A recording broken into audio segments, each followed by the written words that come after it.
करीब 1 घंटे पहले जिलाधिकारी महोदय जो बरेली हैं श्री अविनाश सिंह जी, उन्होंने वार्ता के लिए मुझे बुलाया।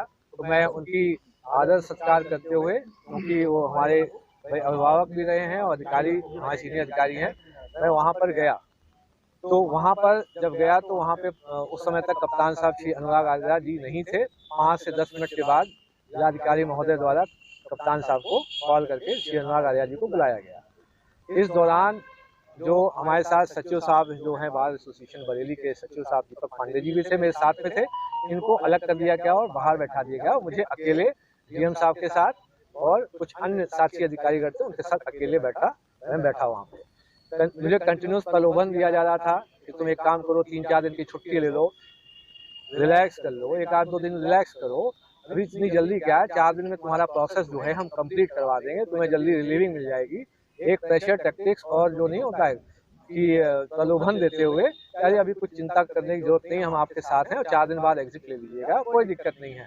उनका ये आशय ये था कि जो एसआईआर का जो काम हुआ है उसका बहाना लेके कि 26 जनवरी को एसआईआर के काम से मैं बहुत प्रेशराइज था, इसलिए जो सिटी मजिस्ट्रेट बरेली अलंकार अग्निहोत्री ने रिजाइन दे दिया है और अभी वो 3-4 दिन की छुट्टी पे चले गए हैं, ऐसा उनकी प्लानिंग चल रही थी।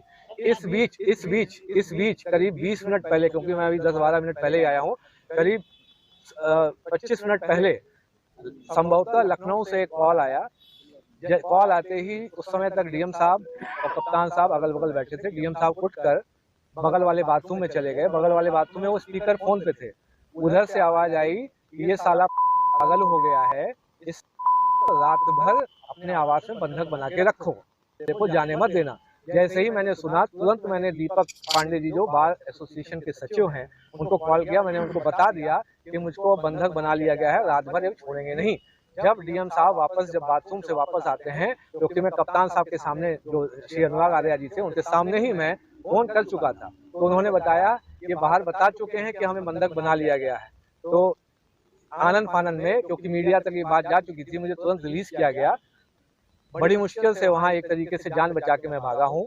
अगर दीपक पांडे जी सचिव मेरे साथ नहीं होते तो वहाँ पे कुछ भी अभद्र घटना हो सकती थी। और ये आपको पता पड़ना है कि जिलाधिकारी महोदय को करीब 20 मिनट पहले इस लखनऊ के किस नंबर से कॉल आया है जिसमें वो ये बोल रहे हैं साला पंडित पागल हो गया। आपने मकान खाली करने को कहा है? मकान इसलिए अब खाली करना पड़ेगा क्योंकि जो है यहाँ पे अब खतरा है।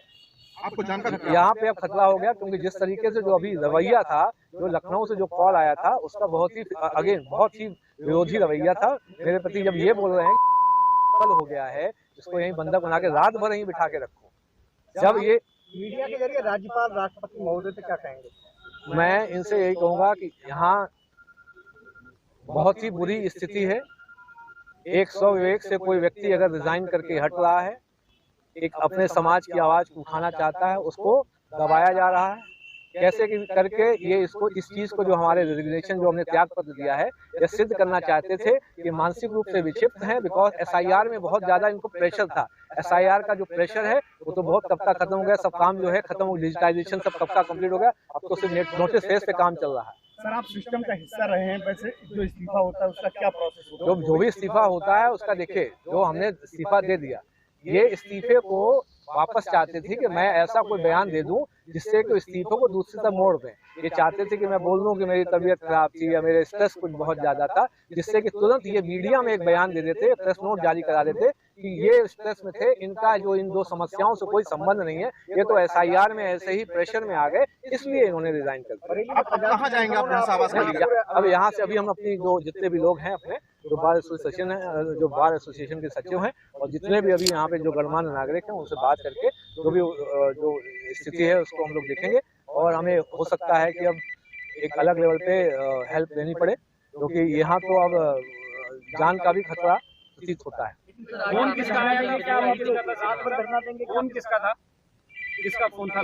लखनऊ से, यह मुझे पता नहीं, आप लोग चेक कराइए कि जिलाधिकारी महोदय के जो फोन नंबर है उस पर 20-25 मिनट पहले किसका कॉल आया था। धरना देंगे रात में आप लोग? यहाँ से हट के धरना देंगे क्या आप लोग? नहीं, अभी तो धरना देने का ये तो लोकतंत्र की साफ साफ हत्या है कि आदमी को बुलाकर बंधक बनाया गया। यदि सचिव साहब नहीं होते हो, मेरा कॉल सचिव साहब को नहीं लगता तो मैं वहाँ रात भर बंधक रहने वाला था। क्या बंधक बनाने की आप बात कर रहे हैं कि कोई एफआईआर दर्ज कराएंगे आप जिन लोगों ने आपको बंधक बनाया? अब ये तो कप्तान साहब जाने, कप्तान साहब बगल में बैठे थे, सब सुन रहे थे। कप्तान साहब स्वयं उठ के फिर बाथरूम के अंदर गए। कोई लिखित शिकायत देंगे कप्तान? मैं आपको बोल रहा हूँ, अब तो आपके सामने बताऊं। कप्तान साहब सुनिए, कप्तान साहब उठकर जब पता चल रहा है, वो मुस्कुराते मुस्कुराते कि ये तो सब सुन रहे हैं। वहाँ पूरे जो है एडीएम प्रशासन मैडम भी मौजूद थी, एसडीएम सदर मौजूद थे और जो एडीएम जे हैं वो मौजूद थे, एडीएम सिटी मौजूद थे। वो सबको मुस्कुरा रहे, तो खुद मुस्कुराने लगे जब वो जो वहाँ से कॉल आ रहा था स्पीकर फोन में, जो बाथरूम के अंदर बात कर रहे वो साफ साफ सुनाई दे रही थी। तो कप्तान साहब उठ के सोचिए बाथरूम के अंदर गए बताने कि भैया स्पीकर फोन से हटा लो। सर अभी क्या कदम होगा आपका? क्या स्टेप है वही क्लियर है? वही स्टेप क्लियर है और बड़े विवेक के साथ, ठीक है, वो स्टेप लिया गया है। ये यहाँ पे आप घर गए हैं? मकान इसलिए खाली करना आप जो जरूरत हो गई है क्योंकि यहाँ जान पे खतरा प्रतीत होता है। आपसे खाली करने के लिए कहा गया है? खाली करने के लिए क्या, मैंने तुरंत बोला। वो एक बेसिकली प्रेशर टैक्टिक्स अपना रहे थे, एक तरीके से जो नहीं होता लाड़ दुलार करके कि किसी तरीके से जो हम एक दिन के लिए, बस किसी एक दिन के लिए हम ये बोल दें, एक स्टेटमेंट दे दे कि हम एक दिन के लिए छुट्टी पे जा रहे हैं, जिससे कि वो उसको कन्वर्ट कर सकें कि एसआईआर में ये बहुत प्रेशर में थे, इसलिए इन्होंने ऐसा रिजाइन दे दिया। इनका इन समस्याओं से कोई संबंध नहीं है। नहीं, उन्होंने नहीं कहा, मैं खुद बोल रहा हूँ। अब यहाँ से जल्दी मुझे खाली कर देना चाहिए क्योंकि अब जो प्रशासन की मंशा जो बरेली की, अब वो स्थिति बहुत ही स्पष्ट नहीं हो रही। राजनीति हो रहा है? अभी तो हम लोग बैठ के जो है हमारे समाज के सभी सदस्य यहाँ मौजूद है, उसके बाद डिसाइड करेंगे। अब लेकिन स्थिति बहुत ही अत्यंत जो है अलोकतांत्रिक हो गई है। अब तो मतलब डीएम साहब, कप्तान साहब बगल में बैठे हैं, आपको वहाँ से लखनऊ से कॉल आता है कि साला पंडित पागल हो गया, साले को रात में कहीं बंधक बना के रखो। अभी आपकी माता प्रसाद पांडे जी से भी बात हुई फोन पे, क्या बात हुई, क्या कहा? नहीं, वो आदरणीय है। देखिए, हम जो एक तो विधानसभा आप जानते ही विपक्ष उसमें है, स्पीकर हैं, तो उनसे उन्होंने भी सहानुभूति जताई जिस तरीके से जो चीजें घटनाक्रम हुई। क्या उनको बात करने जाएंगे, मिलने जाएंगे क्या उनसे? नहीं, और कुछ अभद्रता नहीं कहेगी, लेकिन उनका प्लान था अगर मैं वो फोन कॉल सचिव दीपक पांडे जी को नहीं करता तो मेरे साथ जरूर अभद्रता एवं अलग तरीके की प्रेशर टैक्टिक्स अपनाई जा सकती थी।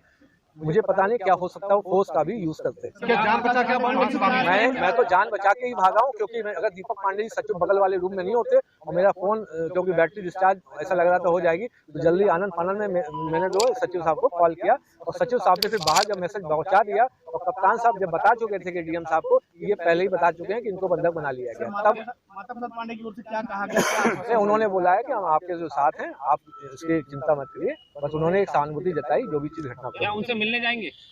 ये देखिए, अभी किसी के बारे में कुछ कहना नहीं है, बाकी क्योंकि वो आदरणीय है, विपक्ष में रहे हैं तो उनका भी सम्मान है। किसी प्रकार का डर कोई सर? नहीं, डर नहीं। देखिए, अब लोकतंत्र है, इसमें डर क्या है? डर तो आपको ये होता है कि जब आपको कोई जो शासन का तंत्र ही आपके साथ ऐसा करने लगा तो भय अपने आप उत्पन्न होगा कि अब हम किसके पास बचाव के ले जाएं। अब बरेली में तो सुरक्षा का माहौल हो गया कि वहाँ बंधक बना लिया गया था 45, और वहाँ से जो लखनऊ से जो कॉल आया है उसके क्रम में वो किया जा रहा था। दबाव प्रेशर टैक्टिक्स जो है नहीं होता है लाड़ दुलार करके तुम ऐसा कर दो, क्यों, बस चिंता मत करो, तुम किसी तरीके से 2 दिन का टाइम ले लो, 3 दिन 4 दिन के लिए छुट्टी पे चले जाओ और एक स्टेटमेंट जारी कर देना कि हमारा प्रोसेस चल रहा है। लेकिन जैसे वो स्टेटमेंट जारी करते हैं तो एक उनका जो प्लान चल रहा था कि इस चीज पूरी चीज को जो घटनाक्रम हुई उसको डायरेक्ट करने की एसआईआर में जो बहुत प्रेशर था, उधर से जो है एक आदमी ये भी पूछ रहा था इनका जो विधानसभा कौन क्षेत्र था, इन्होंने तुरंत बताया 124 बरेली, तो उस पर भी कुछ इनकी जो है साजिश चल रही है पीछे भी। मैं जिलाधिकारी